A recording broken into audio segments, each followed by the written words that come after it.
हिंद, वंदे मातरम दोस्तों। आप सभी का स्वागत है टीचर्स लर्नर चैनल पर। आज मैं हिंदी के एक बहुत ही महत्वपूर्ण टॉपिक संधि लेके आया हूँ। यहाँ से हमेशा प्रश्न बनता है संधि से। तो चलिए शुरू करते हैं। संधि है क्या चीज़, क्योंकि आप सभी को पता है टाइम का कितना महत्व होता है। चलिए स्टार्ट करते हैं बिना देर किए। संधि दो या दो से अधिक वर्णों या अक्षरों के योग से जो उत्पन्न विकार होता है उसे संधि कहते हैं। अगर यहाँ पे वर्ड की जगह अगर यहाँ पे शब्द का यूज हो जाए या शब्दों का यूज हो जाए तो ये परिभाषा हो जाएगा किसका, समास का। बस थोड़ा सा अंतर है संधि और समास की परिभाषा में। चलिए देखते हैं कि संधि का अर्थ क्या होता है या संधि का विच्छेद क्या होता है। तो संधि जो है दो शब्दों से मिलकर बना है, सम धन धी, जिसका अर्थ होता है जोड़ या मेल। ठीक है ना। अब बात करते हैं संधि का निर्माण कैसे होता है।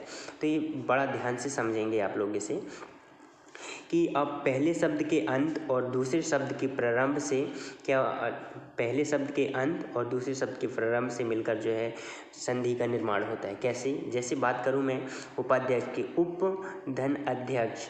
तो यहाँ उप आ है, आ की मात्रा यहाँ, और यहाँ भी आ की मात्रा फर्स्ट। यहाँ पे अंत में आ की मात्रा है और यहाँ पे आ की, आ धन आ बराबर क्या हुआ, आ की मात्रा का निर्माण हो रहा है।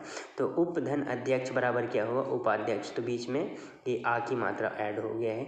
तो यही है संधि। ठीक है ना। अब संधि की भेद की बात करें तो संधि के कुल 3 भेद हैं। कौन कौन से? स्वर संधि, व्यंजन संधि और विसर्ग संधि। संधि के कुल कितने भेद हैं? संधि के भेद हैं कुल 3 भेद हैं। ठीक है ना। चलिए आगे बढ़ते हैं, इनको समझने की कोशिश करते हैं। सबसे पहले है स्वर संधि। स्वर संधि की बात करें तो स्वर के साथ स्वर के मेल से जो उत्पन्न विकार है वह स्वर संधि कहलाता है। क्या? स्वर के साथ स्वर के मेल से उत्पन्न विकार को स्वर संधि कहते हैं। ठीक है। अब स्वर संधि के भी कुल 5 भेद हैं। कौन कौन से? दीर्घ स्वर संधि, गुण स्वर संधि, वृद्धि स्वर संधि, यड़ स्वर संधि और अयादि स्वर संधि। ठीक है। चलिए आगे बढ़ते हैं।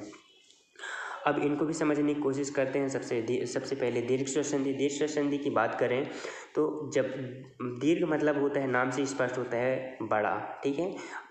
बड़ी मात्रा हो, अर्थात जब भी हम क्या देखते हैं,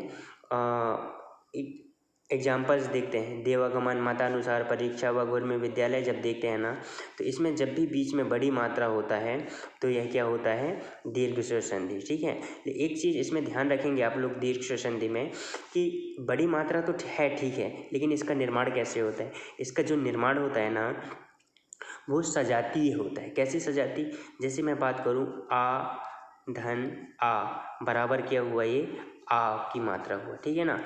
अगर आ धन ए, ठीक है ना, ये आ है ना, आ धन ए बराबर ए की मात्रा हो जाता है। ठीक है ना।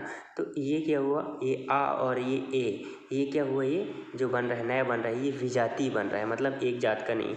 ये आ एक ही जात है, दोनों एक ही है, तो इसकी बड़ी मात्रा बना। ये एक ही स्वर तो ये भी है, लेकिन ये आ की मात्रा या एक यहाँ पर ए है और यहाँ आ है, तो ये दोनों डिफरेंस अलग अलग हुआ, इसलिए ये विजाती नहीं, हमेशा जो है सजाती होता है। कौन? दीर्घ स्वर संधि। ठीक है ना। हाँ, दीर्घ स्वर संधि थोड़ा समझ में आया होगा आप लोगों की। जब भी बड़ी मात्रा बीच में बड़ा की मात्रा दिख जाए तो समझ जाना कि दीर्घ स्वर संधि। जैसे देवागमन की बात करें, बीच में आ की मात्रा है देवा में, इस प्रकार मतानुसार में बीच में आ की मात्रा है, परीक्षा में ई की मात्रा है, लेकिन किसकी? बड़ी की।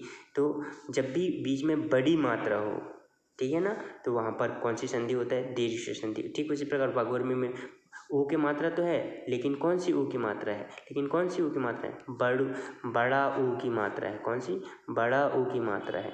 इसलिए ये वाघुर्मी विद्यालय, यहाँ भी आ की मात्रा है। तो जब भी बीच में बड़ा मात्रा दिख जाए तो वहाँ पर हमेशा स्वर संधि होता है, ये आप लोग ध्यान रखेंगे। अब बात करें गुण स्वर संधि की, तो गुण स्वर संधि में एक मात्रा, इसमें एक ही मात्रा हो। कैसे? जब भी यहाँ पे थोड़ा समझना कि किसी शब्द में ए या ओ की मात्रा हो वह गुण स्वर संधि होता है। जैसे ए की मात्रा चाहे ये वाला ए हो चाहे ये वाला ओ हो, तो ये एक मात्रा जब भी ऊपर चढ़ी हो ना इस तरह से, तो वहाँ पर हमेशा कौन सी संधि होता है? वहाँ पर हमेशा जो है कौन सी संधि होता है? गुण स्वर संधि होता है। ओके। चलिए एग्जाम्पल जैसे देखें, कर्मेंद्र, उमेश, राकेश, परमेश्वर, सूर्योदय।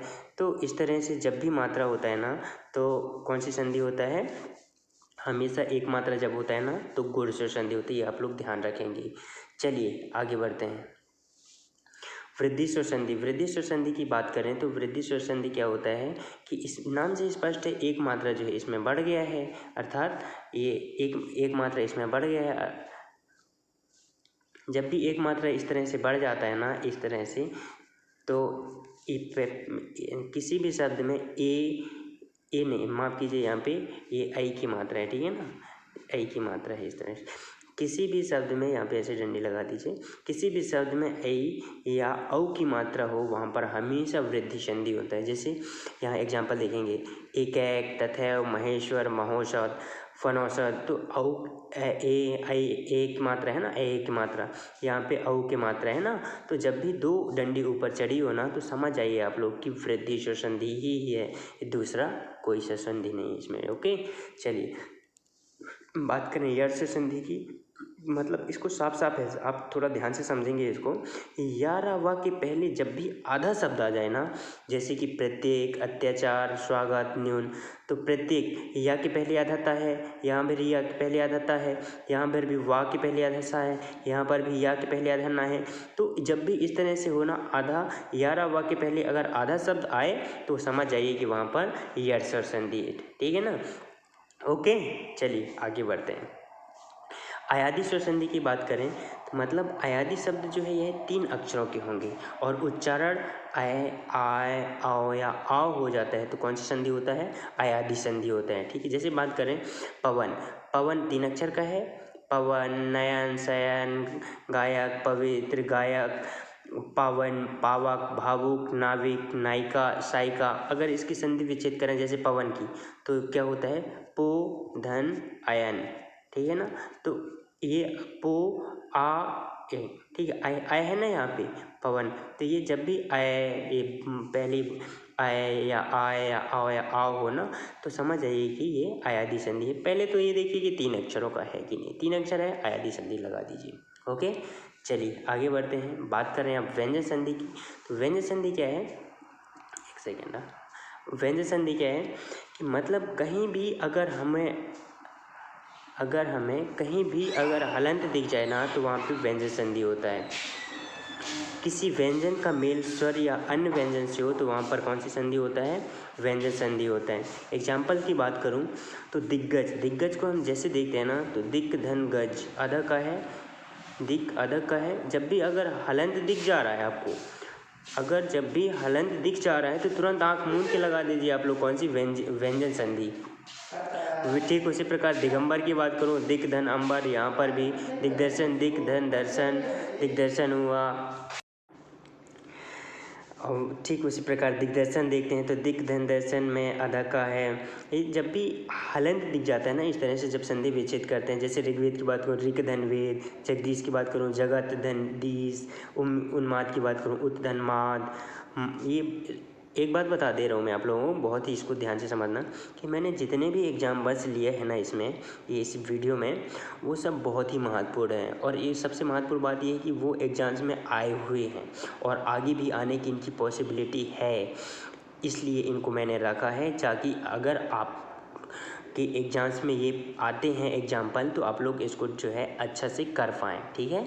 चलिए आगे बढ़ते हैं। उन्माद हो गया। अब मात्रंश, ये भी इम्पोर्टेंट है, ये भी इम्पोर्टेंट है, ये सभी इम्पोर्टेंट है। मात्र धनंश, मात्रंश हुआ। उद्धार, उत, धन, धार, ये एक मिनट, हाँ, ये मात्रंश है ना, तो मात्र अत्ता के साथ में रेफ है ना, अर्थात ये रा है, ठीक है ना, आधा रा है, तो ये आधा है। तो इसको ध्यान रखेंगे आप लोग कि जब भी इस तरह की मात्राएं होती है जैसे पितृ, मात्र, मात्र, तो यहाँ पर भी आधा रा ही होता है, ठीक है ना, तो आधा रा ही होता है इस तरह से। तो आप लोग ये समझ जाइए कि ये कौन सी है, इसमें हलंत लगा हुआ है, अर्थात ये कौन सी संधि हुआ, व्यंजन संधि हो। उद्धार, उत, धन, धार, उद्धार। उसी प्रकार पितृ धनोपदेश पुत्रोपदेश, मातृ धनोपदेश मातृोपदेश, मातृ धनिच्छा मातृच्छा, वाक धनमय वाक्मय। तो ये अध शब्द जब भी हलंत दिख जाए ना तो कौन सी संधि होता है, वहाँ पर व्यंजन संधि होता है। ठीक है, चलिए आगे बढ़ते हैं। विसर्ग संधि की बात करें तो नाम से स्पष्ट है, विसर्ग मतलब आहा की मात्रा जब भी दिख जाए तो कौन सी संधि होगा, विसर्ग संधि। इस थोड़ा समझना, विसर्ग के साथ स्वर अथवा व्यंजन के मेल से जो विकार उत्पन्न होता है ना, उससे कौन सी संधि कहते हैं, विसर्ग संधि कहते हैं। कौन सी संधि, विसर्ग संधि। कैसे, विसर्ग के साथ स्वर या व्यंजन के मेल से जो विकार उत्पन्न होता है उसे बोलते हैं विसर्ग संधि। एग्जाम्पल की बात करें तो निश्चल, नि धन छल, नी के साथ में आह की मात्रा लगा हुआ है ना, तो ये कौन सी संधि हुआ, नि धन छल बराबर क्या हुआ, निश्चल हुआ। आह की मात्रा अगर जब भी लग रहा है ना तो विसर्ग संधि है, नाम से स्पष्ट है। निश्चल हो गया, ये निश्चल हो गया। मनोबल, मना धन बल मनोबल, पया धन निधि पया निधि। ठीक उस प्रकार तमह धन गुण तमोगुण, तपह धन भूमि तपोभूमि, सरह धन जा सरोज, ये बहुत इंपॉर्टेंट है। मनः धन जा मनोज, मनः धन विज्ञान मनोविज्ञान। उसी प्रकार मनोदशा, मनः धन दशा मनोदशा, आयुर्वेद अयु धन वेद वेद आयुर्वेद, बहि धन रंग बहिरंग, निर्हि धन भय निर्भय। आगे दुह धन आशा दुराशा, ये सब बहुत ही इम्पोर्टेंट है, सभी बहुत इम्पोर्टेंट है। निधन रोग निरोग, निधन ठुर निष्ठुर, नमः धन ते नमस्ते, ये भी बहुत बार पूछा गया है। तिरस्कार, तिरह धनकार तिरस्कार, अन्य धन उक्ति अन्य उक्ति, ये सब प्रतियोगी परीक्षाओं में पूछा हुआ है और आगे भी पूछने की संभावना है, तो ये आप लोग ध्यान रखेंगे। चलिए अब इसमें अब प्रैक्टिस सेट लगाते हैं कि आप लोगों ने कितना ध्यान से किया है और कितना आप लोगों से बन रहा है कि नहीं। चलिए देखता हूँ। प्रैक्टिस सेट कहता है कि प्रश्न कैसा पूछता है, निम्न शब्दों के संधि विच्छेद का चयन कीजिए। अब ये संधि शब्द दे दिए है, इसका विच्छेद है, इसमें से कौन सा होगा। जैसे बात करें तदैव की तो कौन सा होगा इनमें से, तत् धन एव होगा या तद धन एव होगा या तत् धन ईव होगा या तद धन ईव होगा। चलिए बताइए इसमें से आंसर क्या होगा, ए होगा, बी होगा, सी होगा या डी होगा। इनमें से आंसर क्या होगा बताइए। तो इनमें से आंसर क्या होगा, ए होगा या सी होगा, ये होगा, इसका आंसर होगा ए होगा। ठीक है ना, तत् धन एव। और संधि कौन सी संधि हुआ, ये है, जब भी दो मात्रा इस तरह से दिख जाए ना तो कौन सी संधि होता है, वृद्धि संधि। Okay, very good. चलिए आगे बढ़ते हैं। तमोगुण देखते हैं तो तमोगुण तो कौन सा होगा, तमा धन गुण होगा या तमा धन गुण होगा या तमो धन गुण होगा या तमा धन अवगुण होगा। बताइए क्या होगा इनमें से आंसर, ए होगा, बी होगा, सी होगा या डी होगा। तो इसका आंसर क्या होगा, तमह धन गुण ए होगा। ठीक है ना, इसका आंसर क्या होगा, तमह धन गुण ए होगा। ठीक है, क्या होगा इसका आंसर, तमह धन गुण। और संधि कौन सी संधि हुआ, आह की मात्रा है ना, तमह धन गुण तमोगुण, कौन सी संधि हुआ, विसर्ग संधि। जब भी आह की मात्रा दिख जाए विसर्ग संधि। Okay, very good. चलिए बात करते हैं सच्चिदानंद। तो सच्चिदानंद सत धन आनंद होगा या सत धन चित्त धन आनंद होगा या सच्ची धन आनंद होगा या सत धन चित्ता धन आनंद। इनमें से क्या होगा, चलिए बताइए इसका आंसर।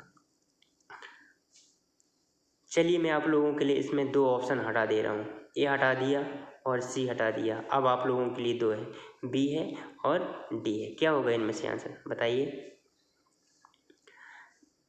इसका आंसर क्या होगा, इसका आंसर होगा सच्चिदानंद, बी होगा। ठीक है ना, सत धन चित्त धन आनंद सच्चिदानंद। ओके, चलिए आगे बढ़ते हैं। अब दूसरे टाइप का प्रश्न कैसे बनता है कि दिए गए शब्दों में कौन सी संधि है, सदैव में कौन सी संधि है, गुणस्वर संधि, वृद्धिस्वर संधि, यस्वर संधि या व्यंजन स्वर संधि। बताइए इसका आंसर क्या होगा,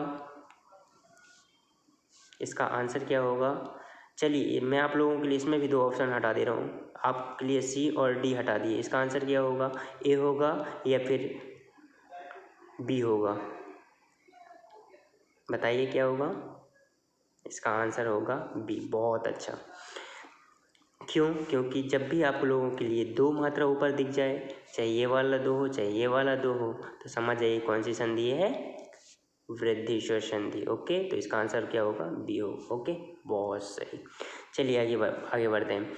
जगन्नाथ देखते हैं तो जगत धन नाथ, नाम से स्पष्ट, जगत धन नाथ, इसकी संधि विच्छेद करते हैं तो क्या होगा, जगत धन नाथ। बताइए कौन सा संधि होगा, बताइए कौन सी संधि होगा, स्वसंधि होगा, व्यंजक संधि होगा, विसर्ग संधि होगा, या इनमें से कोई नहीं होगा, इनमें से कोई नहीं होगा, हटा दीजिए आप। अब बताइए कि इनमें से कौन सा होगा, तीन में से, इनमें से होगा। फिर देखिए जगत रेफ लगा है ना यहाँ पे, तो आधा है मतलब, आधा है मतलब कौन संधि हो, व्यंजन संधि। तो व्यंजन संधि की एक पहचान है। ओके, चलिए अंत में देखते हैं भवन। भवन की बात करें तो भवन जो है कैसे बना है, मतलब भवन में कौन सी संधि होगा, दीर्घ होगा, गुण होगा, यड़ होगा, या आयादी होगा। चलिए जल्दी बताइए, फटाक से बताइए इसका आंसर क्या होगा, ए होगा, बी होगा, सी होगा, या डी होगा। इसका आंसर बताइए आप लोग। चलिए इसका आंसर आप लोग कमेंट के माध्यम से बताएंगे। ओके, बहुत सही, वेरी गुड।